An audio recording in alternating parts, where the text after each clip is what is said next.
네, 안녕하세요. 저는 Securing the Frontline and Protecting Front-End Application from Overlooked Vulnerability라는 주제로 발표하게 된 티오리의 김도현이라고 합니다. 다들 참석해 주셔서 감사합니다.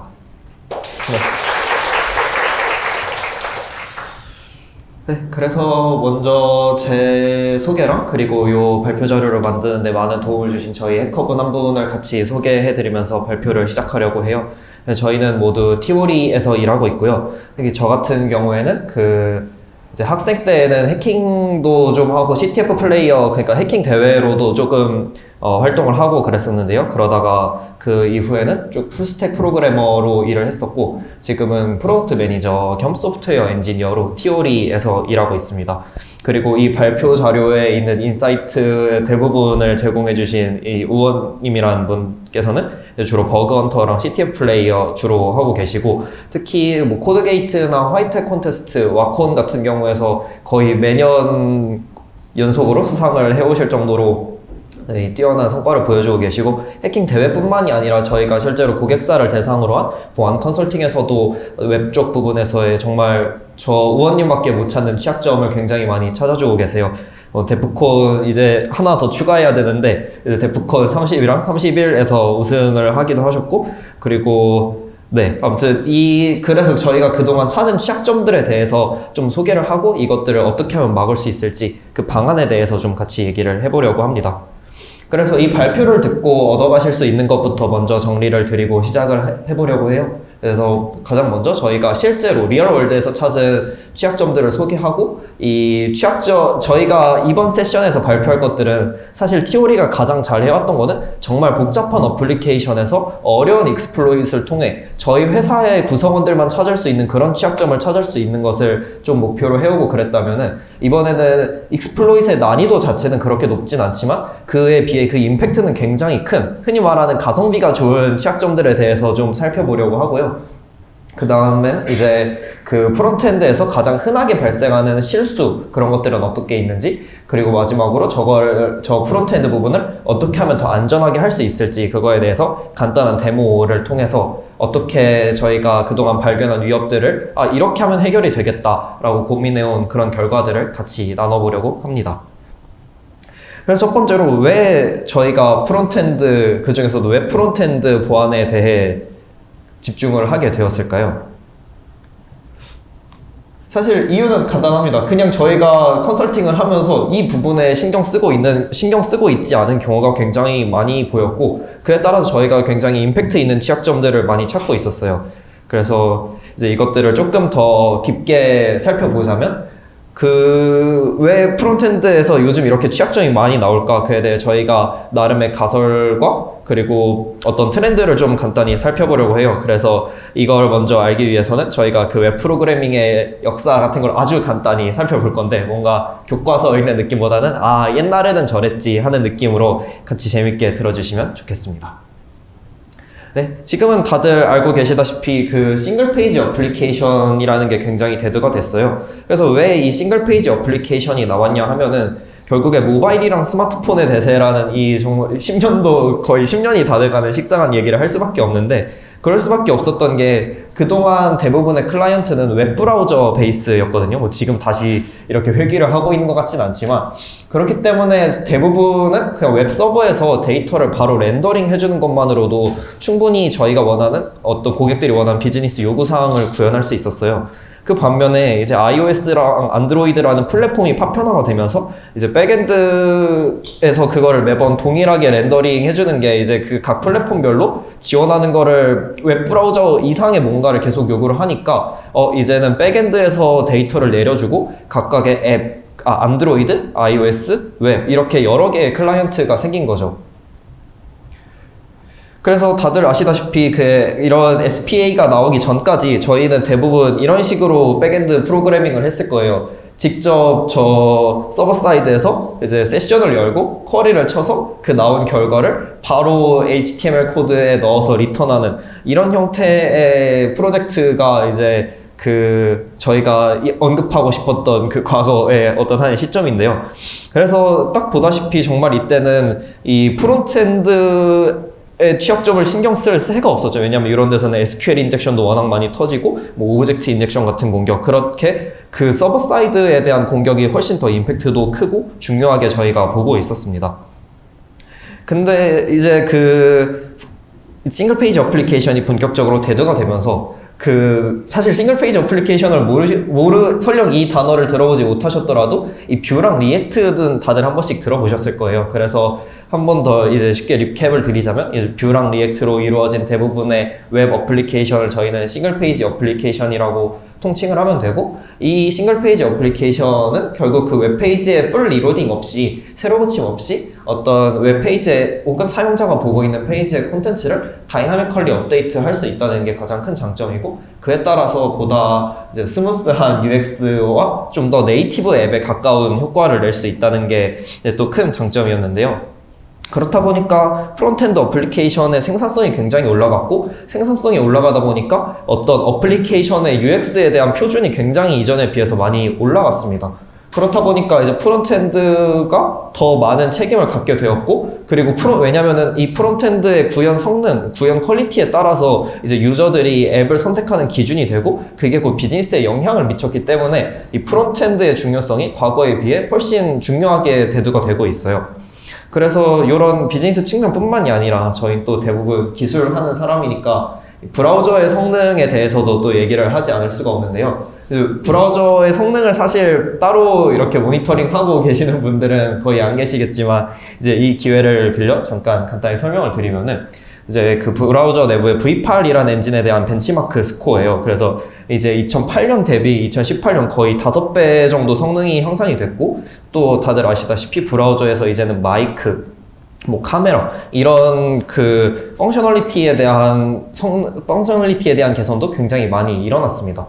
그래서 결국에 저희가 이걸 통해서 말하고 싶은 거는, 그 브라우저의 성능 향상과 프론트엔드의 생태계의 전반적인 향상으로 프론트엔드 쪽이 가지고 있는 그 비즈니스 임팩트가 점점 커지게 됐고, 그에 따라서 그 비즈니스의 핵심 로직이 프론트엔드에 들어가 있는 경우도 점점 많아진 거죠.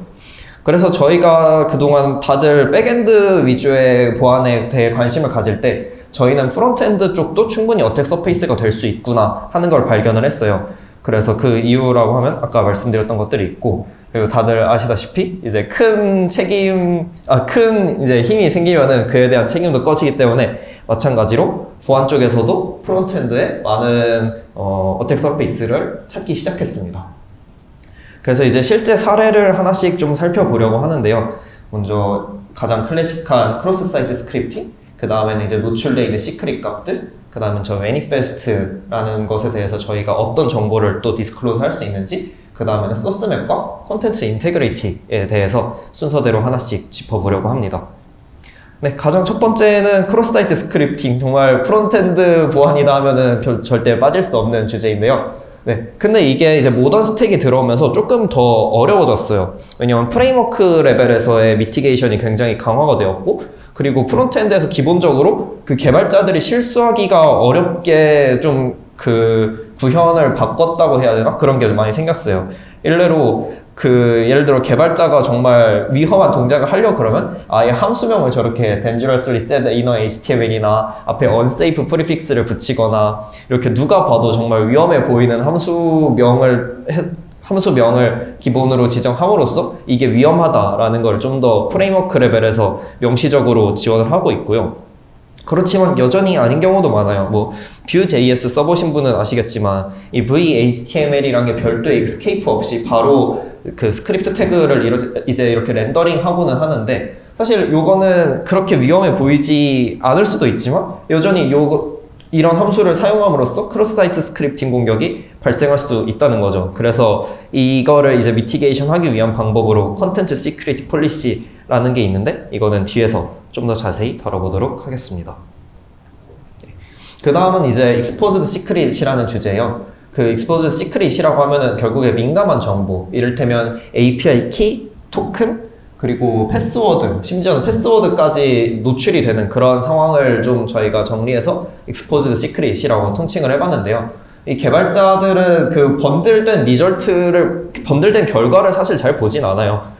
다들 아시다시피 번들되기 전 소스 코드를 보고 있고 실제로 번들되는 결과물을 살펴보기는 쉽지 않은데 이게 저희가 실제로 찾은 취약점을 좀 더 뭐랄까 다시 재현을 해본 결과인데 예를 들면 저 API를 호출할 때 저건 결제 API거든요. 근데 그 결제 API에 저 authorization 값이 이제 그대로 하드코딩이 되어 있으면 저희는 그 결제를 임의로 취소시킬 수도 있고 새 결제를 만들 수도 있고 그 뭐 엄청 다양하게 활용을 할 수 있어요. 사실 다른 것보다도 그 일어난 모든 결제 목록을 보고 그거를 취소시킬 수 있다는 게 정말 비즈니스 크리티컬하다고 말할 수밖에 없는데 그래서 이런 걸 보면은 저희가 뭐 제로데이 취약점을 찾기 위해서 엄청 복잡한 코드를 분석하고 익스플로잇을 시도할 필요 없이 이미 저희는 그 어떤 회사에서 일어나는 모든 결제를 다 취소할 수 있는데 그거만한 이제 임팩트와 유사한 어떤 걸 찾기는 굉장히 어렵죠. 그래서 이런 API 키나 패스워드들이 하드코딩 되어 있는 경우가 제일 대표적이고 이게 설령 하드코딩 되어 있지 않더라도 이렇게 환경 변수를 통해서 그 빌드하는 당시 환경 변수로 저런 토큰 값들이나 아니면 시크릿 값을 내려주는 경우도 있는데 이거 역시 결국에는 번들 리졸트에 다 포함이 됩니다. 그래서 뭐 이게 ENV에 있고 뭐 저렇게 노드로 하드코딩 되어 있으니까 괜찮겠지가 아니라 저게 사실은 다 번들 시에 주입이 된다는 거를 좀 그 인지를 하고 계시는 게 중요하고요. 그래서 이거 같은 경우에 설명을 드리면은 아마 어떤 페이지에서 그 입력을 하게 되면은 그 메시지를 슬랙으로 보내주는 그런 피처에서 발생한 걸 거예요. 그래서 이거 슬랙 토큰 넣고 채널 아이디 넣으면 보내주겠지 하는데 이렇게 되면 사실 조금만 코드를 리버스 엔지니어링 해보면은 저희가 그 회사의 슬랙에 원하는 메시지를 마음대로 보낼 수 있다는 게 되거든요. 그리고 여기서 이제 조금 더 나아가면은 이거는 웹페이지 뿐만이 아니라 이제 다른 어택 벡터도 같이 추가가 돼야 되는데 이런 슬랙 봇 같은 걸 만들 때 그 토큰이 GitHub에 그대로 공개가 되어 있는 경우가 있어요. 그러면은 다들 지금 다니고 계신 회사들의 슬랙 스페이스 보면 거기에서 뭐 패스워드 왔다 갔다 하는 건 예사고 채널에 엄청 민감한 정보들도 많이 왔다 갔다 하잖아요. 그래서 이 다른 보안을 잘 해줘도 결국에 이 슬랙 토큰이 오픈되어 버리면은 그럼 그 회사에서 발생하는 커뮤니케이션을 다 알 수 있다는 게 되니까 이런 토큰에 대한 보안이 정말 잘 챙겨져야 되겠다라는 거를 이런 사례를 통해서 매번 깨닫고 있습니다. 그리고 다음은 매니페스트인데요. 그 빌드 매니페스트라고 그 Next.js에서 빌드를 할 때 이런 파일이 제너레이션이 돼요. 그래서 이거는 번들 결과에 포함이 돼서 저희가 웹 서버에서 보통 다 액세스를 할 수 있는데 이 번들이 하는 역할은 결국에 이런 어플리케이션에 대한 URL에 대한 프리셋을 저렇게 놓아줘요. 그래서 그 렌더링 할 때 이 URL을 미리 불러옴으로써 어떤 매 URL마다 저 JS를 새로 불러오는 게 아니고 좀 더 이제 다음 뎁스까지는 미리 프리로딩을 해서 웹페이지의 경험을 개선하기 위한 그런 구현이라고 생각해 보시면 되는데 여기서 이 어드민이나 데브 같은 URL에 접속을 하면은 실제로 저 회사 안에서 쓰고 있는 어드민 백오피스나 개발을 위한 어떤 뭐 API 콜럼 이런 게 들어있는 경우가 굉장히 많거든요. 그리고 그런 부분에 대해서는 또 신경을 많이 쓰고 계시지 않는 경우가 대부분이라 어드민을 위한 API, 뭐 예를 들면 결제 내역 조회, 어떤 유저에 대한 권한 상승, 그리고 또 뭐가 있을까요?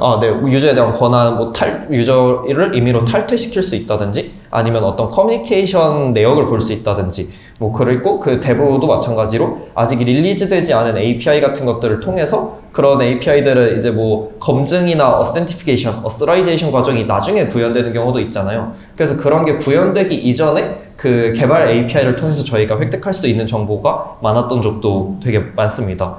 그래서 설령 저기서 어떤 authorization을 구현해 둔다 한들 그거를 저희가 그 자바스크립트 레벨에서만 어스를 구현해줘서 그냥 바로 그 인증 오해를 자바스크립트 수정을 통해서 가능했던 경우도 꽤 많이 있기도 했어요.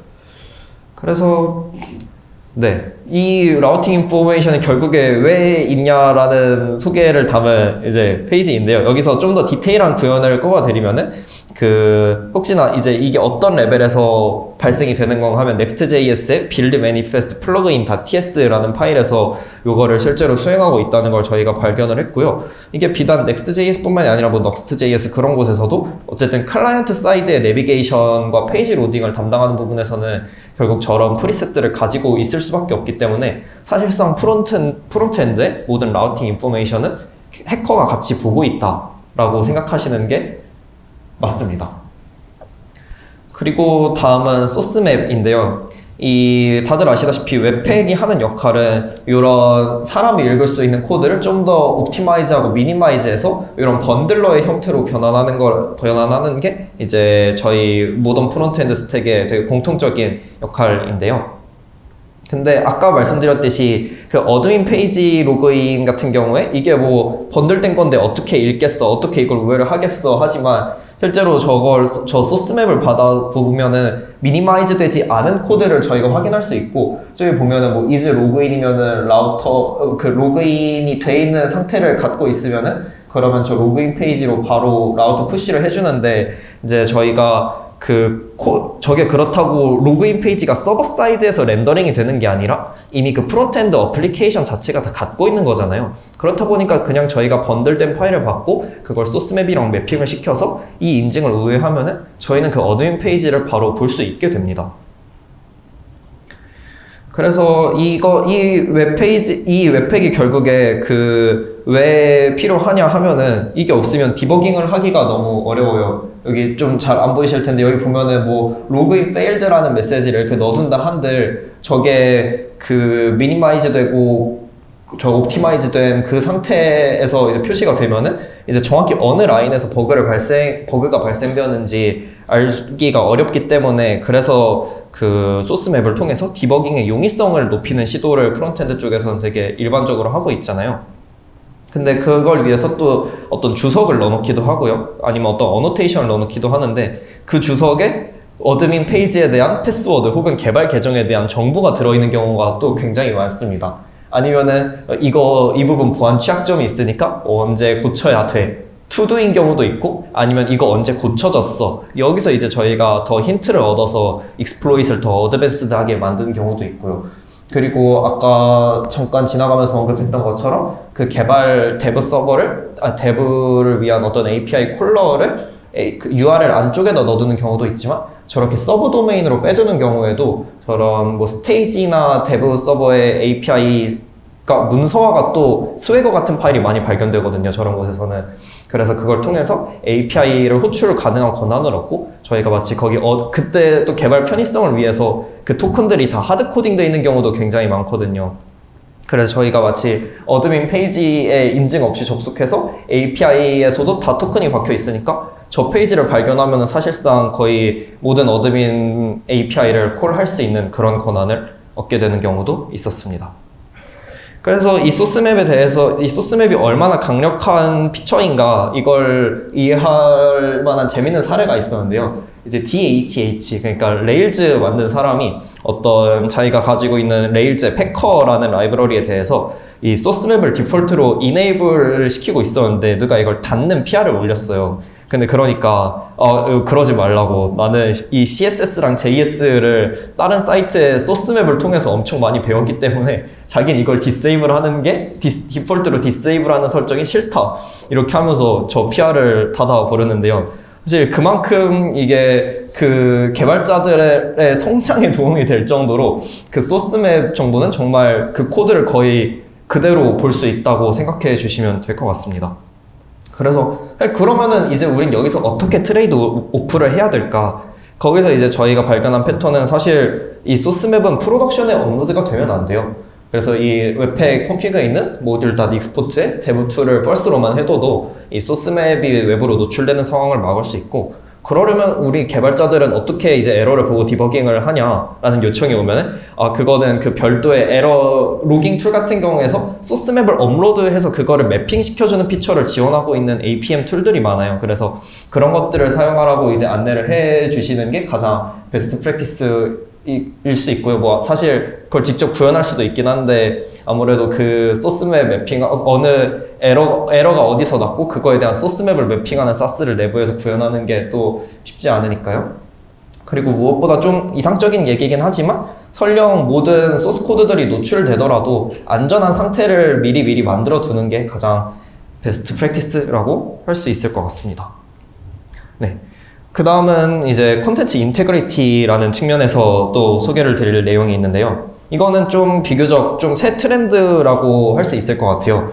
이게 그 콘텐츠가 새로 로드되는 거를 어떻게 하면은 요거를에 대한 신뢰성을 부여할 수 있을까 이런 데서 그 출발한 문제인데요. 특히나 웹3 씬에서는 웹3 씬에서는 유저들도 굉장히 많은 가치를 갖고 있어요. 대부분의 해킹 공격이 사실 서버 사이드에 집중된 이유는 그만큼 서버 사이드에 정보가 몰려있고 서버를 탈취해야지 이제 어떤 의미 있는 액션을 할 수 있는 경우가 많아서 단일 유저의 세션이나 이런 탈취보다는 서버 쪽의 공격에 초점이 맞춰진 경우가 그동안 좀 더 많았는데요. 이제는 웹3에서 예를 들어 저 경우에 메타마스크에 프라이빗 키를 입력해서 무슨 뭐 시그니처를 뭐 리버크해라 이런 건데 사실 프라이빗 키를 입력하라고 하는 웹3 메타마스크는 절대 없거든요. 그래서 저 프라이빗 키를 입력하게 되면은 그 공격자의 지갑으로 내가 가진 어떤 코인들이 그대로 전송이 되어 버립니다. 근데 그래 이게 어떻게 발생하냐? 이제 좀 지났죠. 그 BGP 하이제킹 같은 네트워크 공격으로 이 콘텐츠에 대한 무결성을 깨고 공격자가 원하는 뭐 자바스크립트라든지 어떤 스크립트를 임의로 로드할 수 있는 네트워크 레벨의 공격들이 여러 있어요. 그렇기 때문에 저 프론트엔드 사이드의 코드는 언제든지 좀 다른 코드가 섞여 들어올 위험이 있고 그 코드로 저렇게 UI를 조금 바꿔서 유저에게 일종의 피싱을 유도를 한다면은 이 웹3 씬에서는 정말 큰 피해로 번지는 경우를 심심찮게 볼 수 있었습니다. 그러기 위해서 나온 기술이 이제 SRI라는 건데요. 이 SRI는 그 각각의 로드되는 콘텐츠에 대한 해시를 저렇게 명시해 주는 거예요. 그래서 예를 들어 jQuery라는 라이브러리를 로드할 때 그 jQuery의 해시를 미리 스트릭트하게 제한을 해둠으로써 이 jQuery 라이브러리가 다른 걸로 변조가 됐을 때 브라우저에서는 이거 너네가 알던 jQuery 아니야. 그러니까 로드 안 할게 라고 브라우저 레벨에서의 구현입니다. 그래서 그걸 하기 위해서는 이 스크립트의 해시 값을 저 인테그리티라는 프로퍼티에 미리 하드코딩을 명시를 해주시면은 그런 공격에 대해서 대비를 좀 할 수 있고요. 또 다른 방법으로는 컨텐츠 시큐리티 폴리시라는 방식으로 다른 도메인에서 로드되는 리소스 자체를 제한을 할 수 있습니다. 이렇게 그 디폴트 src 부분에 이제 지금 가진 도메인과 example.com이라는 데서만 콘텐츠를 로드를 하겠다라고 하면은 이제 저 해커 도메인에서는 설령 뭐 크로스 사이트 스크립팅이나 어떤 서버 S3 스토리지의 탈취 등으로 소스 코드가 변조될 수 있는 경우에도 최소한 그 정보가 다른 서버로 전송되게끔 아니면은 다른 서버에 있는 자바스크립트를 임베드하게끔 하는 동작은 막을 수가 있는 거죠. 그래서 좀 요약을 하면은 CSP나 SRI는 요 말리시어스한 콘텐츠가 로드되는 거를 체크하고 차단합니다. 그래서 저희가 아니라 해커들은 이런 익스플로잇을 좀 더 어려워지고 좀 더 이 익스플로잇을 위해서 많은 단계가 필요하게 되는 거죠. 그런데 이제 이걸 적용하기 어려운 이유도 굉장히 그 보안의 가용성 측면에서 중요한 건데요. 그 사이트에서 로드되는 모든 리소스에 대해서 이 SRI와 콘텐츠 시큐리티 폴리시를 적용하는 게 사실 정말 어렵습니다. 이거를 만약 적용하게 됐다가 뭐 정말 필요한 라이브러리가 로드가 안 돼서 뭐 페이지가 다 깨졌어요. 아니면은 뭐 정말 어플리케이션이 제대로 동작이 안 되는 상황이 이 SRI와 CSP를 잘못 적용했을 때 생기는 경우가 굉장히 많아서 저희가 이걸 잘 적용을 하려면 이 폴리시를 적용했을 때 웹페이지가 정말 안전하게 로드가 되는지 웹페이지의 동작이 이전과 같은지 이것들을 검증하는 과정이 꼭 필요합니다. 네. 그래서 저희가 이제 제안하고자 하는 방법은 이걸 헤드리스 브라우저를 통해서 로드되는 리소스의 목록을 미리 다 파악을 한 다음에 그걸 기반으로 CSP 룰셋을 제작하면은 이 CSP 룰셋으로 했는데 우리 헤드리스로 봤을 때는 이런 것까지 걸려. 근데 이 CSP 룰셋 적용하면 그래서 이런 상황에 로드가 안 될 수 있어. 이런 거를 적용하기 전에 미리 알려주는 방법이 또 있을 수도 있고요. 그래서 네, 이게 쉽지 않고 결국에 저희가 생각하는 가장 최선의 방법은 이 헤드리스 브라우저를 통해서 웹페이지의 요청을 시뮬레이션 해본 다음에 뭐 CSP를 적용해보고 SR을 적용해보고 그 다음에 헤드리스 브라우저 돌려보고 이런 식으로 그 가용성을 미리 확보하는 방법이 있습니다. 근데 이게 사실 말만 들으면은 어떻게 구현하나 싶을 텐데 그 저희가 준비해둔 데모를 보시면은 조금 이해가 잘 되실 수도 있을 것 같아요. In this case, Theory.io. 저희가 만든 프론트엔드 스캐너라는 어플리케이션이 있습니다. 그래서 In my 저렇게 table, 도메인을 입력을 it's to 하면은 scan, so 어느 please 정도의 page. 시간이 지난 후에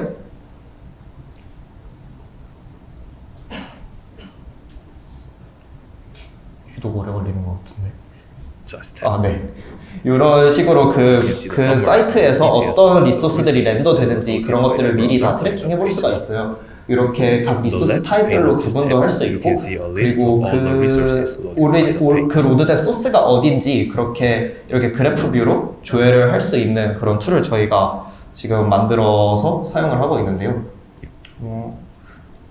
for this row. Now, I want to share with you. 그래서 사실 요거는 그 각각 클릭했을 때 뭐 이쪽으로 가고 이런 식으로 어떻게 좀 더 사용성을 높였는지 그런 게 초점이고, 그래서 이걸로 결국에 어떤 걸 탐지할 수 있냐 그런 걸 좀 설명을 드려보려고 하는데, Our team was involved. 네. This is a simple next 저희가 한 project. 데모는 이제 저 이미지가 만약 다른 걸로 변경이 됐을 때 저 프론트엔드 스캐너로 어떻게 저걸 식별을 할 수 있는지에 대한 이제 데모 내용이에요. 그래서 지금 저기 static.jint.io라는 도메인에서 저 리소스를 지금 로드를 하고 있었는데, 저게 아까 말한 BGP 하이제킹 어택이나 아니면 S3에 대한 탈취 등으로 해서 견주가 된 상황이라고 가정을 해보겠습니다. 그리고 최근에도 그 어떤 공격자들이 저 스태틱 스토리지를 해킹을 해서 그 본인의 어떤 피싱을 시도한다든지 아니면 CNC 서버를 사용한다든지 그런 사례를 저희가 실제로 발견을 한 적이 있어요. 네. 이거는 이제 저 이미지를 이름이 뭐였지? 아무튼 얘로 바꾸는 스크립트고요. 그래서 이 static.jint.io에서 로드하고 있는 이미지가 다른 걸로 바뀌었을 때 Firstly, let's analyze the application again. 네, 요 스캔을 다시 돌려서 In the Images tab, we can go through the images loaded by the page.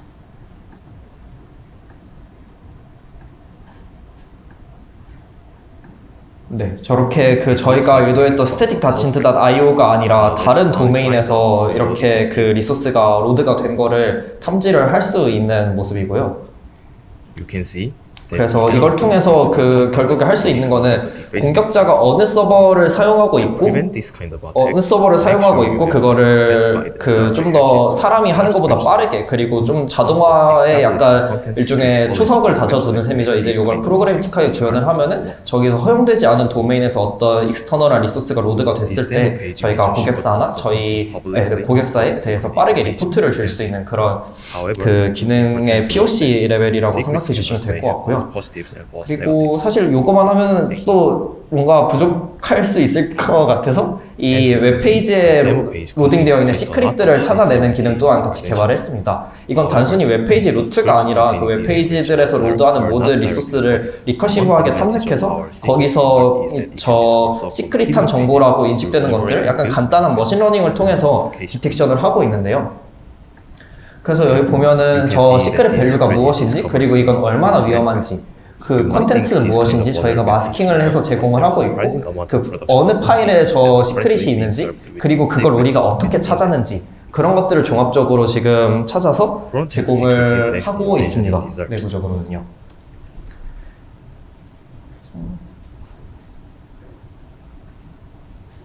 네, 그래서 만약 저 툴을 사용하고 싶으시면은 저 URL 통해서 신청을 해 주시면 되고, 아니면 그 저희 이따가 네트워킹 시간 있으니까 그때 얘기해 주시면 더 좀 자세한 얘기 들려드릴 수 있을 것 같기도 합니다. 그래서 요약을 하자면은 저 CSP를 통해서 어떤 인터널이나 데브 도메인에서 어떤 정보가 노출되어 있는지, 그리고 그 저런 퍼블릭 업로더블한 서비스에 대해서 저런 리소스 로딩을 어떻게 스트릭트하게 관리하고 있는지 그런 것들이 또 앞으로 CSP를 좀 더 어드밴스드하게 설정하기 위해 필요한 것들이고요. 네, 그 다음 이제 저희가 오늘 그동안 다뤘던 문제들과 솔루션을 좀 요약을 하면은 XSS는 좀 더 안전하게 디자인된 프레임워크 레벨에 대해서 굉장히 많이 보호가 될 수 있고, 그리고 익스포즈 시크릿 같은 경우에는 저희가 번들된 파일을 사람이 체크하진 못하지만 어떤 오토매티컬리 체크하는 그런 프로세스를 만드는 걸 통해서 저걸 주기적으로 관리를 할 수가 있고요. 그리고 라우팅 인포메이션이 노출되는 것과 소스맵 역시 저희가 잘 신경 쓰고 있어야 할 부분이라고 할 수 있을 것 같습니다. 그리고 마지막으로 현대에는 저 콘텐츠 인테그리티가 또 많은 회사와 프로젝트들이 집중하고 있는 그런 요소라고 설명을 드릴 수 있을 것 같고요.